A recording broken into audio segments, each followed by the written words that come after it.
ওসমান ইবনে আফফান এমন একজন সাহাবী যাকে জিন্নুরাইন বলা হতো। রাসূলের দুইটি কন্যা সন্তানকে সে বিবাহ করেছে। আল্লাহ রাসূল বলছে, ওসমানকে দেখলে ফেরেশতারা পর্যন্ত লজ্জা পায়।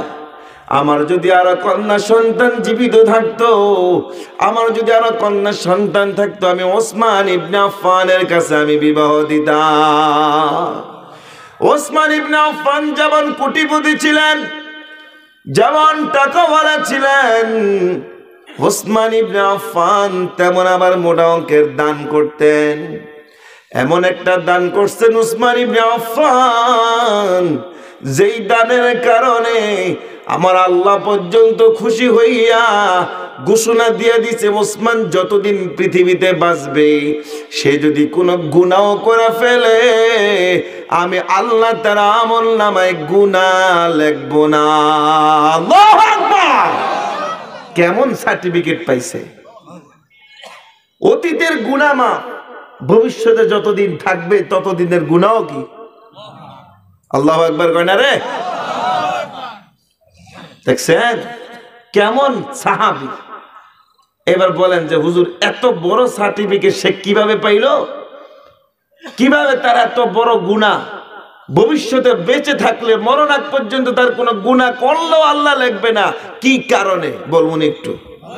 মনে হয় কষ্ট হইতেছে আপনার। আরে আপনারা একটু কষ্ট করে আজকে একটু বসেন, মাহফিল শেষ হলে তো আশেপাশে আপনারা চলে যাবেন, আমি এনতে ঢাকা যাব। আমার কষ্টটা বেশি হইতো না। মাঝে মাঝে কুয়াশার কারণে ফেরি বন্ধ হয়ে গেলে তো ওই নদীর পারে বয়ে বয়ে শুটকি ওইবার উস খাও। কি কথা ঠিক না? কয়দিন আগে আরিজা ফেরি গাড়ি একবারে পরের দিন সকাল 11টা বাজে ফেরি ছাড়ছে, বেয়ে দাও সারা রাত। এমন তো হয়। তারপরও তো কষ্ট করে আপনাদের মহাব্বতে চলে আসি। আপনারা একটু আজকে মহাব্বতে থাকবেন, রাজি আছেন? রাজি নাই কারা কারা? এবার তো সত্তর কইছি।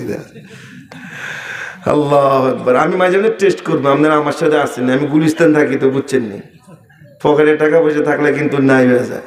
দেখেন আবার এনে আবার বেড়া দিয়ে একজনের একজনে। আল্লাহু আকবার গণ। গুলিস্তান এখন অনেকটা ভালো হয়েছে আলহামদুলিল্লাহ, চোরের সংখ্যা কমছে।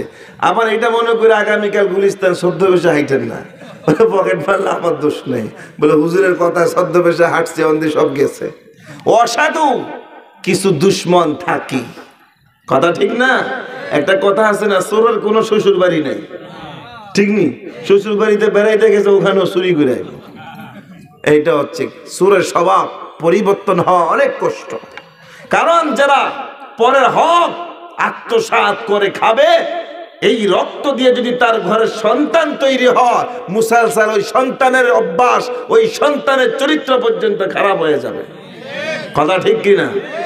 এই জন্য আমার রিজিক, আমার উপার্জন, আমার ঘরে যে বাজার করতেছি, খবরদার সাবধান, কোনো হারাম টাকা যাতে না ঢুকে। কথা বুঝে আসছে? ওসমান ইবনে আফফানের গুনাহ কিভাবে? যতদিন বাঁচবে এই সার্টিফিকেট গুনাহ করলো আল্লাহ লিখবে না। কারণটা কি? এমন একটা কাজ করছেন ওসমান ইবনে আফফান রাদিয়াল্লাহু তাআলা আনহু, দুনিয়াতে একটা জান্নাতের বাগান উপহার দিবেন বিশ্ববাসীকে। আল্লাহু আকবার। আরো জোরে ও পিছিয়ে কয় না আল্লাহু আকবার। এ যে কইছে এই কয় কোনো কাম হইতো না, চিৎকার দিয়ে আল্লাহু আকবার। এই তো এবার ঠিক আছে। এই হজ করছেন কারা কারা? আল্লাহর ঘরে যাওয়া হয়েছে কার কারে? ন হ্যাঁ, মাশাআল্লাহ, আল্লাহ কবুল করুক। এই না জান নাই কেউ? ওই দেন আল্লাহু আকবার, আল্লাহ কবুল করুক। এই তো দি মাশাআল্লাহ, অনেক হাত উঠাইতেছে মাশাআল্লাহ। এই আপনারা যারা যাইতে পারেন নাই, হজ করতে পারেন নাই, মনে কি হজ করার স্বপ্ন আসেনি? যাওয়া আল্লাহর ঘর দেখার স্বপ্ন আসেনি? এই জন্য আজকে থেকে নিয়ত করবেন, আল্লাহ আপনি পারলে, আপনি চাইলে পারেন। আমি গরিব হলে কি হয়েছে, একটা পিঁপড়া যদি হজ করার স্বপ্ন দেখতে পারে, একটা পিঁপড়া যদি আল্লাহর ঘর দেখার সুযোগ, দেখার স্বপ্ন থেকে তাকে যদি আপনি আল্লাহর ঘর দেখাইতে পারেন, আল্লাহর নবীর রওজা দেখাইতে পারেন, আমি তো আশরাফুল মাখলুকাত আদম সন্তান, পিঁপড়ার চাইতে আমার সম্মান বেশি। আমার মনে আল্লাহ আপনার ঘরের ভালোবাসা আছে, আপনার রসুলের কবরের ভালোবাসা আমার অন্তরে আছে। আমি মৃত্যুর আগে হলো একবার আপনার ঘর দেখতে চাই, আপনার রসুলের রওজা দেখতে দেখতে চাই। চিৎকার দিয়ে হাত উঠে বলেন কারা কারা রাজি আছি? নারে তাকবীর। হাত নামান, আল্লাহ কবুল করুক। এই জন্য নিয়ত করবেন আল্লাহ আমি দেখতে চাই। আল্লাহ কোন দিক দিয়ে ব্যবস্থা করবে আপনি নিজে ওটার পাইবেন না। আমাদের স্বভাব তো ভালো না, বিঘায় বিঘায় সম্পত্তি, দোলে ডোলে ধান। দোল চিনছেন তো আপনারা? আমি তো চাঁদপুরের মানুষ, মোটামুটি মিল আছে, নদীর এই পাড়া ওই পারছে না। ডোলে ডোলে ধান আছে, বছরে ৩-৪ লাখ টাকা তার ইনকাম। 200 মন 300 মন ধান আসে, পেঁয়াজ আসে। 1 বছরের সম্পদ দিয়েই তার উপর হজ ফরজ হয়ে যায়, কিন্তু এই কিপটুসের ঘরে কিপটুসে হজ করতে চায় না। আছে না নাই? আল্লাহ রসুল বলছে তোমার হজ যদি কোনো দিন কোনো এক সময় ফরজ হয়ে যায় আর তুমি যদি হজ না করে ইন্তেকাল করো, ইহুদি খ্রিস্টান হয়ে মরো, আমার কোনো দেখার কিছু নাই। অর্থাৎ আল্লাহ রসুল বুঝাইতে চাইছে তোমার জন্য কোনো আল্লাহ রসুলের শাফাআত নাই। একবার যায় দেখেন, যাইতেই মন চাইবে, যাইতেই মন চাইবে। কালা গিলাপ ঢাকা কি সুন্দর আল্লাহর ঘর বানায় রাখছে।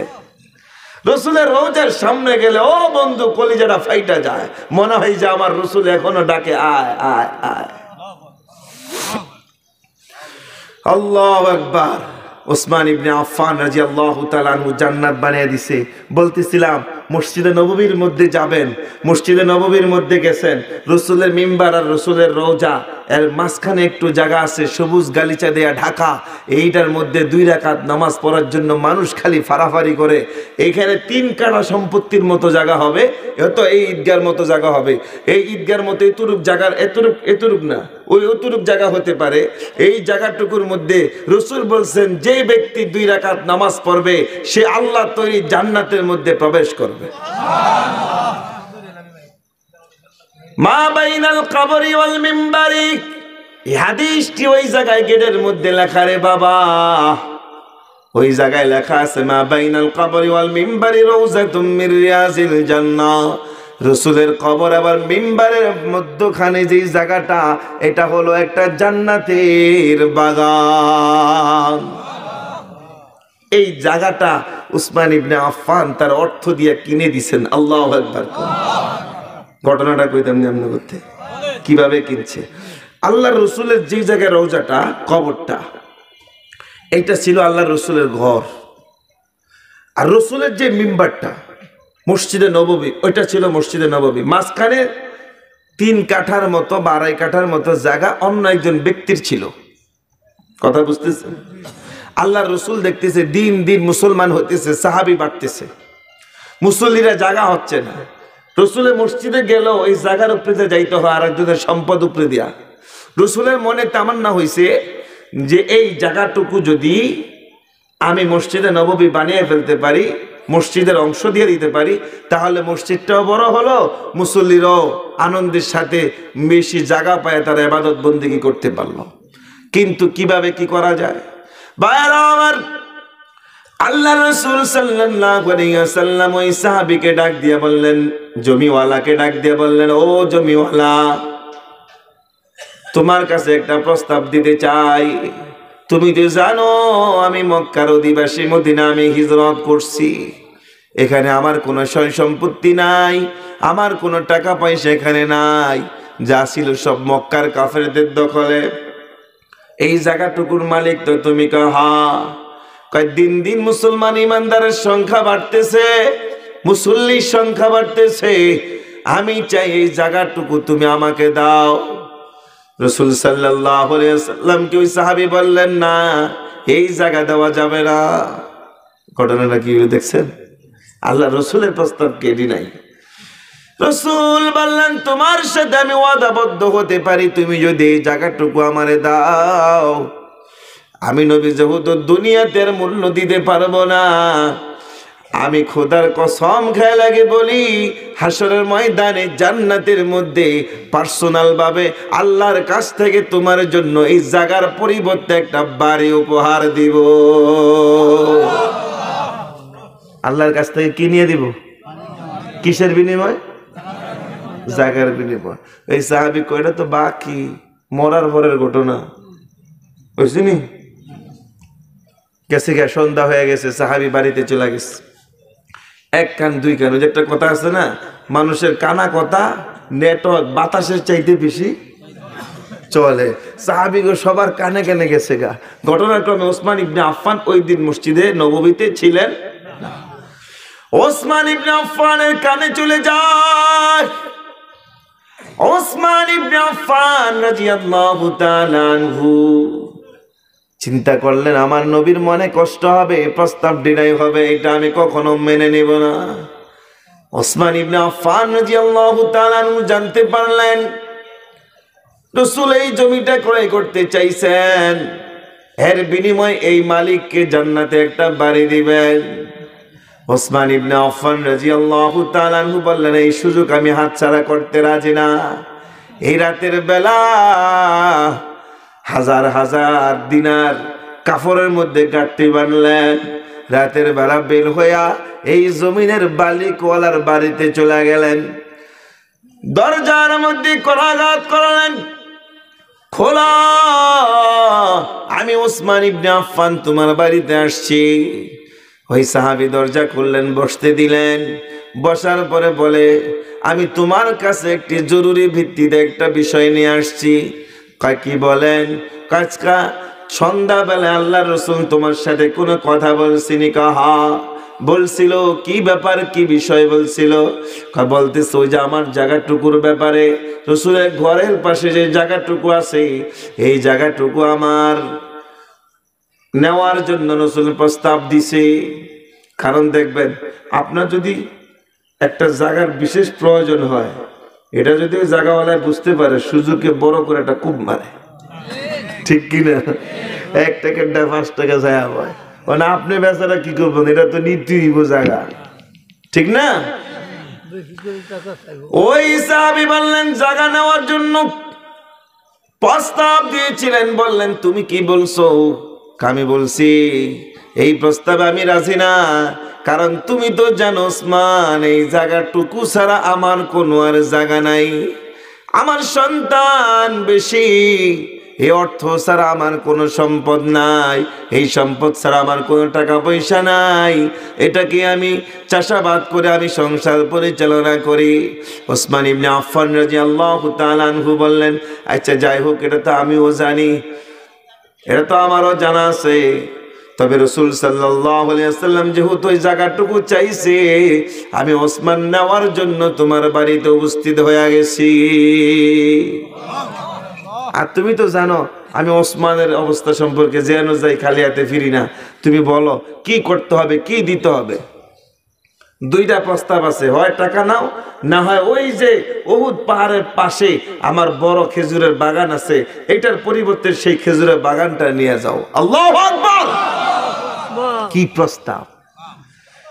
ওই সাহাবী বললেন, না, ওই খেজুরের বাগান নিব না, আমাকে টাকা দিতে হবে। কত টাকা? মোটা অঙ্কের। এই যে বস্তা নিয়ে আইছি, যা চাইছো এত বেশি দিলাম। আল্লাহু আকবার! তবে দলিল লাও, কাগজ লাও। ওসমান ইবনে আফফান শিক্ষিত মানুষ ছিলেন, কলম নিয়ে গেছেন, স্ট্যাম্পও নিয়ে গেছেন, সাথে সাথে ওই জায়গায় লেখালেখি শুরু হয়ে গেছে। ওসমান ইবনে আফফান রাদিয়াল্লাহু তাআলা আনহু কি করলেন? মোটা অঙ্কের টাকা দিয়া এই জায়গাটুকু রেজিস্ট্রি করলেন। রেজিস্ট্রির মধ্যে ওসমান ইবনে আফফানের নামটা না দিয়া আমার নবী কলিজার টুকরো এতিম নবী, দয়ার নবী, মদিনার কামলিওয়ালা মুহাম্মদুর রাসূলুল্লাহর নামে দলিল করে দিলেন। কত সুন্দর সিস্টেম! দলিল করে চাদরের নিচে করে কাগজটা, দলিলটা নিয়ে আসলেন। রাতের বেলা, রাত পোয়াই যখন ফজরের আজান দিলেন, বেলাল হাফসি চলে গেলেন মসজিদে নববীর মধ্যে। সামনের কাতারে ওসমান ইবনে আফফানের অন্তরে মনে মনে বহুত খুশি, কিন্তু দয়াল নবীর অন্তরে ব্যথা। কথা ঠিক কিনা?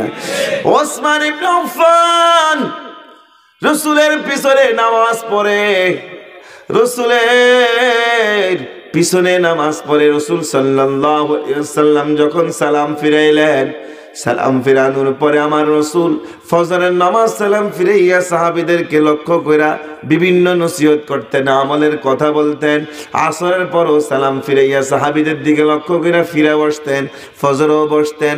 এই জন্য আপনাদের আমাদের মসজিদের ইমাম সাহেবরা ফজর এবং আসরের নামাজে সালাম ফিরাইয়া মুসল্লিদের দিকে লক্ষ্য করে বসে বসে তাসবিহ পড়ে, কথা ঠিক কিনা? ওসমান ইবনে আফফান রাসূল যখন সালাম ফিরাইয়া ওসমান ইবনে আফফান এইদিকে বসলেন, যখন মুখ করে বসলেন, বসার পরে সর্বপ্রথম বললেন, ইয়া রাসূলুল্লাহ, ইয়া হাবিবাল্লাহ, মনটা খারাপ কেন বলেন? না ভালোই, চেহারা দেখলেই তো বুঝতে পারি আল্লাহ রসুলের সুন্দর চেহারা। একটু যদি কষ্টের ছাপ আসে, কত সুন্দর চেহারাটা একটু কেমন মলিন হয়ে যায়। ওই যে জায়গাওয়ালা সেও নামাজে হাজির হয়ে গেছে। আল্লাহু আকবার। রাসূল সাল্লাল্লাহু আলাইহি ওয়াসাল্লামকে বললেন, ইয়া রাসূলুল্লাহ, আপনি যেই কথাটা গতকাল বলছিলেন এই জায়গাওয়ালাকে আমি ওসমান শুনছি, তবে আপনার মুখে আমি আবার শুনতে চাই। আল্লাহু আকবার। রাসূল সাল্লাল্লাহু আলাইহি ওয়াসাল্লাম বললেন, ওসমান রে, এই জায়গাটা নেওয়ার জন্য আমি ওই সাহাবীকে প্রস্তাব করেছিলাম, যেহেতু জায়গাটা প্রয়োজন, তার জায়গার উপর দিয়ে আমার আসতে যাইতে হয়, মুসল্লির সংখ্যা বেড়ে গেছে, এই জন্য আমি ওই সাহাবীকে বলছি, এই সাহাবী, এই জায়গাটুকু যদি তুমি আমাকে দাও, আল্লাহর ঘরের জন্য আমি নবী তোমার জন্য জান্নাতে একটা বাড়ি উপহার দিব, আল্লাহর কাছ থেকে নিয়ে দিব। এটা ওয়াদাবদ্ধ হয়েছিলাম। কই সাহাবী কি রাজি হইছে? কয় না। ওই যে বৈশা রইছে, মুস্কি মুস্কি হাসতেছে। ওসমান ইবনে আফফান বলেন, ইয়া রাসূলুল্লাহ, ইয়া হাবিবাল্লাহ, এই জায়গার ব্যবস্থা যদি আমি কোনো ওয়েতে কইরা দেই, তাহলে আপনার এই কথাটা আমার বেলায় হবে কিনা? আল্লাহু আকবার কয় না? আপনি যেই সাহাবীর লগে যেই কথা বলছেন, এই কথাটা আমার সাথে ঠিক হবে কিনা? রাসূল মুস্কি হাসি দিয়া বললেন যে, হ, তোমার জন্য আমি এই ব্যবস্থাটা করব, তুমি যদি এর কোনো ওয়েতে ব্যবস্থা করে দাও। ওসমান ইবনে আফফান রাদিয়াল্লাহু তাআলা আনহু ওই মুহূর্তে মুস্কি হাসি দিয়া চাদরের নিচ থেকে দলিলটা বাহির করে দেয়, ডাক দিয়া কয়, ভাই আলী, আমি পড়বো না, তুমি পড়া একটু শোনায়া দাও। আলী রাদিয়াল্লাহু তাআলা শিক্ষিত মানুষ ছিলেন, পড়তেছে, পড়ার মধ্যে দেখে নাম চলে আসছে, এই সম্পত্তির মালিক ওসমান ইবনে আফফানের সাথে জান্নাতে বাড়ির শর্তে এই সম্পত্তির মালিক প্যারা নবী মুহাম্মদুর রাসূলুল্লাহ। রাসূল তো খুশি হয়ে গেছে, রাসূলের নামে দলিল। হ্যাঁ, রাসূল সাল্লাল্লাহু আলাইহি ওয়াসাল্লাম খুশি হইয়া মুস্কি মুস্কি হাসতেছে। আমার আল্লাহ জিবরাইলকে ডাক দিয়া বলতেছে, জিবরাইল রে, খালি আনন্দের ভাগ আমার নবী একা নিবে এটা হইতে পারে না। এই আনন্দের মধ্যে আমি আল্লাহ রাব্বুল আলামিন পর্যন্ত শরীক আছি। আমার রাসূল সাল্লাল্লাহু আলাইহি ওয়াসাল্লাম জান্নাতে বাড়ি দেওয়ার পরিবর্তে এই জায়গাটুকু আল্লাহর ঘর আমার ঘরের জন্য নিছি। ঘরটা তো আমার ওই ওয়াদাবদ্ধতাতে আমার সাথে ঘটনা পরে ঘটবে, কথা ঠিক কিনা? যাও জিবরাইল জানিয়ে দাও, আমার নবীকে গিয়া বলিয়া দাও, ওসমান ইবনে আফফান যে কাজ করছে, আমার আল্লাহ এত খুশি হয়েছে, আমি রব এত খুশি হয়েছি, ওসমানের জন্য আমি ওভারটাইম আরেকটা সার্টিফিকেট বেশি বাড়াইয়া দিছি। জান্নাত তো দিবই, অতীতের গুনাহ মাফ তো করবই। ওসমান যতদিন বেঁচে থাকবে তার গুনাহ, তার আমল নামায় আমি মাওলা লিখব না। কি একটা কাজ দেখছেন এই সাহাবী দান করার কারণে। এখনো আর রওজাতুম মির রিয়াজিল জান্নাহ হাদিসটি লেখা আছে ওই জায়গায়। দুনিয়াতে জান্নাতের টুকরাতে কারো কোনো দ্বিমত নাই। এই জন্য হাজী সাহেবরা 2 রাকাত নামাজ পড়ার জন্য পুলিশ সবসময় ব্রেকেট দিয়ে রাখে। হাজী সাহেবরা নামাজ পড়ার জন্য একটু পর পর ডিসিপ্লিন করে করে মানুষকে এটার মধ্যে ঢুকায়। এই জন্য ওই জায়গায় রিয়াজুল জান্নার মধ্যে নামাজ পড়ার সবাইকে আল্লাহ তৌফিক দান করুন। আমিন। ভাইরা আমার বলতেছিলাম, ওই যে যে সাদ ইসলামিক ওই যে যুবক বিবাহের জন্য ওসমান ইবনে আফফান মোটা অঙ্কের টাকা দান করছে, প্রায় অনেক টাকা হয়ে গেছে। টাকাগুলো আল্লাহর রাসূল সাদ ইসলামের হাতে দিয়ে দিছে। দেওয়ার পরে সাদ ইসলামী রাদিয়াল্লাহু তাআলা আনহুকে আল্লাহর রাসূল বলে, ও সাদ রে সাদ, ও সাদ, মেয়েটা যেহেতু কোটিপতির সন্তান, বিবাহ করবা তুমি, বর তুমি, যাইতে হবে একটু ভালো অবস্থান করে, ভালো ভালো কাপড় নিতে হবে, দামি দামি পোশাক কিনতে হবে, দামি দামি জিনিস কিনতে হবে। যাও বাজারে যাও, এই টাকার মালিক তোমাকে দেওয়া হলো, তুমি আজকের থেকে এই টাকার মালিক। দামি দামি জিনিস কিনবা, দামি দামি কাপড় চোপড় কিনবা, সব কিছু নিয়া চলে আসবা, তারপরে বিবাহের বাড়িতে যাইবা। ওই সাহাবী সাদ ইসলামী রাদিয়াল্লাহু তাআলা খুশি হইয়া বিবাহের বাজারে সবচেয়ে দামি যে মার্কেট বর্তমান জমানায়, ওই কালের জমানায় যে দামি মার্কেট, সেখানে ঢুকছে, বড় বড় দামি দামি হার কিনছে, কাপড় চোপড় শাড়ি গয়না সব কিনছে, কিনতে কিনতে বিট কিছু কিনছে, এরকম ভাবে বিবাহের সব পোশাক কিনছে, তার জন্য কিনছে, কন্যার জন্য কিনছে, সবার জন্য কিনছে। গাড়ি নিয়া এরকম ভাবে মসজিদে নববীর দিকে আসতেছে। ওই মুহূর্তে কে যেন ঘোষণা দিল, কে রে তোমরা কোথায় আসো, কে কোথায় আসো? আল্লাহর নবী মুহাম্মদুর রাসূলুল্লাহ সাল্লাল্লাহু আলাইহি ওয়াসাল্লাম জিহাদের ডাক দিছে। হাইয়া আলাল জিহাদ, হাইয়া আলাল জিহাদ, হাইয়া আলাল জিহাদ বলে বলে কে যেন চিৎকার দিতেছে, চিৎকার দিতেছে। মদিনা দখল হয়ে যাবে, আল্লাহর নবীকে হত্যা করার জন্য কাফেররা চলে আসতেছে। আল্লাহর নবী জরুরি ভিত্তিতে তোমাদেরকে জিহাদের জন্য ডাকছে, যার যা আছে তোমরা জিহাদের মাঠে চলে আসো, আল্লাহর নবীর ডাকে সাড়া দাও। এই আওয়াজটা ওই সাদ ইসলামী রাদিয়াল্লাহু তাআলা আনহুর কানে পৌঁছা গেছে। ভাইরা আমার, ওই সাদ ইসলামী রাদিয়াল্লাহু তাআলা আনহু এখন চিন্তায় বিবির হয়ে গেছে। হায় রে, বিবাহ করব, আমার জন্য কন্যারা অপেক্ষা করতেছে, সবাই অপেক্ষা করতেছে। বাজার করলাম, আল্লাহর রাসূল টাকা পয়সা দিল, এখন বিবাহ করব না না করব, আমার জন্য ইমানি পরীক্ষা চলে আসছে। এই মুহূর্তে কি আমি জিহাদে যাব না বিবাহ করতে যাব?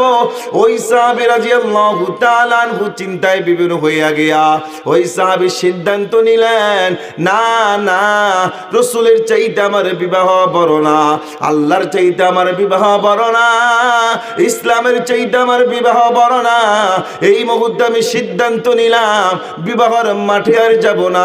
যেই টাকা পয়সা পেয়েছি, এই মাল সামানাগুলো দোকানে ফেরত দিয়া, টাকাগুলো রিটার্ন ফেরত নিয়া যুদ্ধের অস্ত্রের বাজারে গিয়া অস্ত্র কিনবো, কিনে আল্লাহর রাসূলের সাথে আমি যুদ্ধের মধ্যে ঝাঁপিয়া পড়ব। আল্লাহু আকবার। ভাইরা আমার, এই সাদ ইসলামী রাদিয়াল্লাহু তাআলা আনহু এই সাহাবী রিটার্ন কাপড় চোপড় সব কিছু গয়নাগাটি নিয়ে ফেরত চলে গেলেন। যাওয়ার পরে ওই বাজার থেকে গিয়া সৈন্যর দোকানে গিয়া বলতেছে, ভাই তোমার কাছ থেকে যে মাল কিনছি মালটা ফেরত নাই, টাকাটা দিয়া দাও। কত সুন্দর ব্যবসায়ীরা ছিল, বলা মাত্র ফেরত নিছে, সাথে সাথে টাকা ফেরত দিছে। আর আমরা এখন ব্যবসা করি, আমাদের ভাউচারের মধ্যে লেখা, মেমোর মধ্যে লেখা, বিক্রিত মাল ফেরত দেওয়া হয় না। কথা ঠিক কিনা? তখনকার মানুষ কি ছিল, লগে লগে মাল নিছে, টাকা দিয়ে দিছে। শাড়ির দোকানে গেছে, মাল নিছে, টাকা দিয়ে দিছে, সব টাকা রিটার্ন ফেরত পাওয়া গেছে। চিৎকার দিয়ে আল্লাহু আকবার বলেন। ভাইরা আমার, সাদ ইসলামী রাদিয়াল্লাহু তাআলা আনহু এই সাহাবী টাকাগুলো নিয়া রিটার্ন ফেরত চলে গেছে। যুদ্ধের যেই বাজারে অস্ত্র বেচে ওই বাজারে চলে গেছে। সেখানে গিয়ে তলোয়ার কিনছে, ঢাল কিনছে, দামি একটা ঘোড়া কিনছে, আরো যুদ্ধের পোশাক কিনছে। কিনার পরে যুদ্ধের ঘোড়ার মধ্যে বসে তলোয়ারটা হাতে নিয়া, ডালডা বাম হাতে নিয়ে যুদ্ধের মধ্যে ঘোড়া চালাইছে। মদিনার মধ্যে আসছে, আসার পরে দেখে মসজিদে নববীর কামলিওয়ালা দয়াল নবী মসজিদে নববীর মধ্যে নাই, যুদ্ধের মধ্যে চলে গেছে, তাবুকের যুদ্ধে চলে গেছে। সেখানে তাবুক কোথায় এই সাহাবী তো চিনে না। একজনকে জিজ্ঞাসা করছে, ভাই আল্লাহর নবী কোন দিকে জিহাদে গেছে, আমাকে একটু বাতিয়া দাও। ওই যুগটা দেখা দিছে, যাও এদিকে গেছে। এখান থেকে প্রায় 450 মাইল দূরে হলো তাবুক। আল্লাহু আকবার বলেন। ভাইয়ার আল্লাহ রসুল চলে গেছে, সাদ আসলামী পিছনে পিছনে যাইতেছে আর চলতেছে, কিন্তু আল্লাহ রসুলের সন্ধান পায় না। সে তো রাস্তা চিনে না, বিভিন্ন রাস্তায় যায়, ভুল হয়ে যায়, আবার রিটার্ন ফেরত আসে। যাইতে যাইতে বহুত দেরি হয়ে গেছে। যাওয়ার পরে দেখে ওই মাঠে আল্লাহ রসুল সাল্লাল্লাহু আলাইহি ওয়াসাল্লাম যুদ্ধ করতেছে। বেঈমানের পক্ষে অনেক শক্তি, বেঈমানের সংখ্যা বেশি, মুসলমানের সংখ্যা কম। দয়াল নবী মায়ার নবী ইসলামকে রক্ষা করার জন্য নিজে যুদ্ধের সেনাপতিত্ব করতেছে। আল্লাহু আকবার। ভাইরা আমার, আল্লাহ রাসূল সাল্লাল্লাহু আলাইহি ওয়াসাল্লাম যুদ্ধ করতেছে। সাদ আসলামী চিন্তা করতেছে এই মুহূর্তে আল্লাহ রাসূলের সাথে দেখা করা আমার জন্য শোভনীয় হবে কিনা। হয়তো বোঝা হয়ে যাইতে পারে, তবে কাফেরদের সাইড কোনটা, মুসলমানের সাইড কোন দিকে, এইটা নির্ণয় করলেন। দেখলেন যে এই দিক থেকে আওয়াজ আসে, লাত উজ্জাত মানাতের ভগবান ঈশ্বরের আওয়াজ আসে, এই দিক থেকে আওয়াজ আসে তলোয়ারের আওয়াজ। আর সাহাবীরা যখন তলোয়ার চালায় তখন নারে তাকবীর আল্লাহু আকবার বলে আওয়াজ করে। ওই সাদ আসলামী বুঝতে পারলেন ডাইন সাইডটাই হচ্ছে আমার নবীর সাইড। কারণ মরুভূমির মধ্যে যখন যুদ্ধ করে, ঘোড়া দৌড়াদৌড়ি করে, তখন কিন্তু ধুলাবালি উঠতে গিয়ে এক পর্যায়ে অন্ধকার হয়ে যায়, কেউ কাউকে দেখা যায় না। ওই সাদ আসলামী রাদিয়াল্লাহু তাআলা আনহু আওয়াজ থেকে সিদ্ধান্ত নিলেন, টার্গেট করলেন বাম দিকে হচ্ছে বেঈমানের গোষ্ঠী। সাদ আসলামী রাদিয়াল্লাহু তাআলা আনহু আল্লাহু আকবার বলে বেঈমানের ভিতরে যখন ঢুকার পরে যুদ্ধ করতে করতে বহু সংখ্যক বেঈমানকে জাহান্নামে পাঠাইলেন। এক পর্যায়ে সাদ আসলামীর মাথার মধ্যে তলোয়ারের আঘাত আসে রে বন্ধু। সাদ আসলামী রাদিয়াল্লাহু তাআলা আনহু মাটিতে লুটে পড়ে যান, ঘোড়া থেকে পড়ে যান। রক্তক্ষরণ হইতেছে, বহুত রক্তক্ষরণ হইতে হইতে ওই তাবুকের মাঠেই সাদ আসলামী রাদিয়াল্লাহু তাআলা আনহু শহীদ হইয়া মদিনার কামলিওয়ালা থেকে বিদায় নিয়ে আল্লাহর তৈরি জান্নাতে প্রবেশ করে। যুদ্ধ যখন শেষ হয়ে যায়, আল্লাহ রাসূল সাল্লাল্লাহু আলাইহি ওয়াসাল্লামের পক্ষে বিজয় চলে আসে। বেঈমান পলাইছে, বহু সংখ্যক সাহাবী শহীদ হয়ে গেছে, সাদ আসলামীও শহীদ হয়ে গেছে। আল্লাহ রাসূল সাল্লাল্লাহু আলাইহি ওয়াসাল্লাম যুদ্ধ শেষে সাহাবীদেরকে বললেন, আমার দলের কারা কারা শহীদ হয়েছে তাদের লাশগুলো আমার সামনে আসো, আমি জানাজা পড়াইয়া তাদেরকে দাফন করে দিব। ও আবু বকর, ওমর, উসমান, আলী, তোমরা কবর খনন করো, আমি জানাজা পড়াইব। আল্লাহু আকবার বলেন। সাদ আসলামী রাদিয়াল্লাহু তাআলা আনহু জিহাদের মাঠে শহীদ হইয়া তার মৃতদেহটা পড়ে আছে। একের পর এক মুসলমানদের লাশকে হাজির করা হইতেছে। হঠাৎ করে দেখে ওই যে বনি আসলামের আগত যুবক, ওই যে কালো যুবক যে বিবাহের সাজে সজ্জিত হইয়া বিবাহের মাঠের দিকে রওনা করছিল, ওই যুবকের লাশটা পড়ে আসে। সাহাবীরা হঠাৎ দেখে আতঙ্ক হইয়া গেছে, আফসোস করা শুরু করছে। ভাইরা, সাদ আসলামী রাদিয়াল্লাহু তাআলা আনহু লাশটি কান্দ করে যখন আল্লাহ রসুলের সামনে হাজির করা হয়েছে, আল্লাহ রসুল বললেন, কিরে সাদ আসলামীর লাশ বোঝা যায়? কহা সাদ আসলামী। কয়, তাকে না আমি বিবাহের জন্য পাঠাইছি। কয় না, আমি দেখি এখন বিবাহ বাদ দিয়ে সে যুদ্ধের মধ্যে শহীদ হয়ে গেছে। আল্লাহ রসুল সাল্লাল্লাহু আলাইহি ওয়াসাল্লাম চোখ দিয়া পানি বাইরে হয়ে গেছে। সাহাবীদেরকে বললেন, সাহাবীরা সাদ আসলামীর লাশটা হাজির করো, আমি নিজেই নবী তার জানাজা পড়ানোর ইমামতি করব। সাদ আসলামীর লাশটা হাজির করা হয়েছে। আমার রাসূল যেখানে বসা ছিল সেই জায়গা থেকে এরকম ভাবে দুই পায়ের বৃদ্ধাঙ্গুল উপর ভর করে করে কষ্ট করে করে যাইতেছিলেন। সাহাবীরা বললেন, ইয়া রাসূলুল্লাহ, যুদ্ধের কারণে কি আপনি পায়ে আঘাত পাইছেন নাকি? আপনি তো আমাদেরকে বলেন না। কয় না, কিছুই হয় নাই। তাহলে আপনি এভাবে হাঁটেন কেন, এভাবে চলেন কেন? রাসূল বললেন, আমি যা দেখি তোমরা তা দেখো না। ও সাহাবীরা, আমি যা দেখতেছি তোমরা তা দেখতেছো না? সাদ আসলামী রাদিয়াল্লাহু তাআলা আনহুর এই শহীদকে আল্লাহ তো কবুল করছে। আরশ আজিমের ফেরেশতা পর্যন্ত, পাহাড় পর্বতের ফেরেশতা পর্যন্ত, সাত আসমানের জমিনের ফেরেশতা পর্যন্ত সাদ আসলামীর জানাজায় শরীক হওয়ার জন্য মাঠে নামে আসছে। আমি যে পাড়া দিব কদম পালানোর মতো জায়গাটুকু আমি পাইতেছি না। আল্লাহু আকবার। ভাইরা আমার, সাদ আসলামী রাদিয়াল্লাহু তাআলা আনহুর এত সম্মান, সমস্ত ফেরেশতারা জানাজায় শরীক হইছে। কারণটা কি? ইসলামের জন্য বিবাহ বাদ দিয়া ইসলামের জন্য শহীদ হওয়ার কারণে। কথা ঠিক কিনা? জানাজা পড়াইছে, জানাজা পড়ানোর পরে আল্লাহ রাসূল কাঁদতেছে, চোখের পানি ঝরতেছে, আকাশের দিকে তাকাইছে। তাকানোর পরে দেখে হঠাৎ করে কাদা মুখে হাসি ফুটছে। রাসূল সাল্লাল্লাহু আলাইহি সাল্লাম হঠাৎ করে মিটি মিটি হাসি দিছেন। সাহাবীরা বললেন, ইয়া রাসূলুল্লাহ, আপনি তো কাঁদতেছিলেন, এখন হাসেন কেন? আল্লাহ রাসূল বললেন, সাহাবীরা, আমি যা দেখি তোমরা তা দেখো না। হাসলাম এই জন্য, আকাশের দিকে তাকাইয়া দেখি ৭০,০০০ হুর গিলমান গুলো, জান্নাতি রমণী গুলো বিবাহের পোশাক পরিয়া, হাতের মধ্যে মেহেদি পরিয়া, বিবাহের সাজে সজ্জিত হইয়া আমাকে বলতেছে, নবী গো, সাদ আসলামীকে তাড়াতাড়ি বিদায় দেন, কবরে দেন। সন্ধ্যা হওয়ার পরে পরে আল্লাহ জান্নাতের মধ্যে সাদের সাথে আমাদের সাথে বিবাহ পড়ায়া দিবে। আল্লাহু আকবার। ও বন্ধুরা আমার, এটাই হচ্ছে ইসলাম। ইসলামের জন্য কত সাহাবীরা জীবন দিছে, কত কষ্ট করছে। আজকে আমি অর্থ কামাই করি, কত টাকার মালিক হইলাম, কত বিবাহ সম্পত্তির মালিক হইলাম, কত দোকানের মালিক, কত কি করতেছি, কিন্তু আমি নামাজ পড়ি, রোজা রাখি, সম্পদ দুনিয়ার মধ্যে রাখা যায়। সম্পদ ভোগ করে আমার ওয়ারিসরা, সন্তানরা মরার পরে ১ টাকা দান করা পর্যন্ত কষ্ট লাগে। কথা ঠিক না? ও বন্ধুরা, শুধু ইসলাম, নামাজ পড়লাম, রোজা রাখলাম, হজ ফরজ হলে হজ করলাম, যাকাত ফরজ হলে যাকাত দিলাম, এটার মধ্যে কি ইসলাম শেষ? আল্লাহ বলছে পরিপূর্ণভাবে প্রবেশ করো। তার মানে ইসলামের জন্য যদি তোমাকে ডাক দেওয়া হয়, কোনো দিনের জন্য ডাক দেওয়া হয়, যদি তোমাকে মাল দেওয়ার জন্য ডাক দেওয়া হয়, যদি তোমাকে জান দেওয়ার জন্য ডাক দেওয়া হয়, যদি তোমাকে শরীক হওয়ার জন্য ডাক দেওয়া হয়, এইটার ভিত্তিতে শরীক হওয়া, জান দেওয়া, মাল দেওয়া, এটার নাম হচ্ছে ইসলাম। কথা ঠিক কিনা? রাসূল সাল্লাল্লাহু আলাইহি সাল্লাম, অনেকে বলে বক্তৃতা দেয়, রাসূল সাল্লাল্লাহু আলাইহি সাল্লাম কি ভিক্ষা করা শিখাইছেনি? ইসলামে ভিক্ষা করা আসেনি।